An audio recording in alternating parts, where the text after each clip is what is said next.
Chandrababu Naidu outdated politician అని చెప్పి జగన్మోహన్ రెడ్డి గారు మేము అనేక సార్లు చెప్పాం.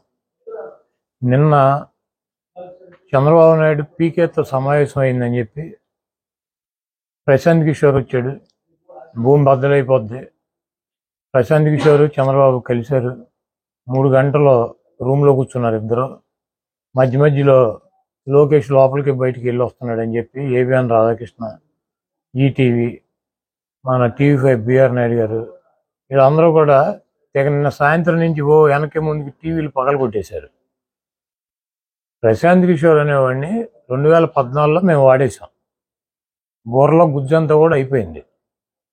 చంద్రబాబు లాగా ఒట్టిపోయిన గీతలాగా ఆయన్ని తీసుకెళ్ళి మళ్ళీ ఇప్పుడు ప్రశాంత్ కిషోర్ని తీసుకెళ్ళి పెట్టుకుని వ్యూహకర్త అంటాడు.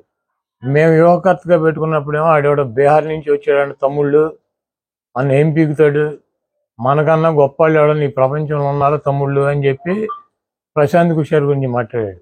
ఇదే రాధాకృష్ణ, ఇదే రామోజీరావు, ఇదే బిఆర్ నాయుడు ఏం చెప్పారు? చంద్రబాబు నాయుడు బాబాయిని చంపటానికి ప్రశాంత్ కిషోర్ ప్లాన్ చేసి ప్రజలను రెచ్చగొట్టి గెలిచాడు. కోడికత్తితో జగన్మోహన్ రెడ్డి గారు పొడిపించుకున్నాడు. వీటన్నిటికి కూడా ప్రశాంత్ కిషోరే ఉన్నాడు అన్నాడు. ఇప్పుడు చంద్రబాబు నాయుడు పేక్కోంచుకుంటాడా, లేకపోతే లోకేష్ తండ్రిని చంపుతాడా ప్రశాంత్ కిషోర్ ఆధ్వర్యంలో? ఇవన్నీ కూడా వాళ్ళకే తెలవాలి. అవుట్డేటెడ్ పొలిటీషియన్ అనమాట. అయిపోయినప్పుడు 2019లో వాడేసింది తీసుకొచ్చి ఇప్పుడు 2024లో వాడదాం అనుకుంటున్నాడు. ప్రశాంత్ కిషోర్కి ఐపాక్కి ఏం సంబంధం లేదు. ప్రశాంత్ కిషోర్ వెస్ట్ బెంగాల్ ఎలక్షన్ అయినాక నేను వ్యూహకర్తగా ఉండట్లేదు, నేను తప్పుకున్నాను, నేను ఒక రాజకీయ పార్టీ పెట్టానని చెప్పి బీహార్లో రాజకీయ పార్టీ పెట్టి పాదయాత్ర చేసి ఈరోజు ప్రశాంత్ కిషోర్ మమతా బెనర్జీ మాట్లాడమంటే చంద్రబాబుని ఇండియా కూటమిలో చేరమని చెప్పి అడగటానికి చర్చలు జరపడానికి వచ్చారు. చంద్రబాబు నాయుడు ఒక పక్కన పవన్ కళ్యాణ్ని పెట్టి ఒక పీకేని పెట్టి బీజేపీతో చర్చలు జరుపుతున్నాడు.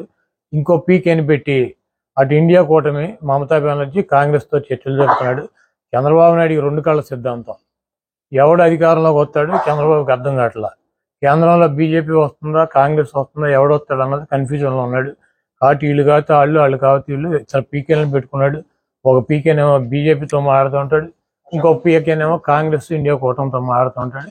ఇవన్నీ కూడా ప్రజలు గమనిస్తున్నారు. చంద్రబాబు నాయుడు ఏ పీకేని పెట్టుకున్నా జగన్మోహన్ రెడ్డికి ఇంటికి కూడా పీకేది ఏమి ఉండదు.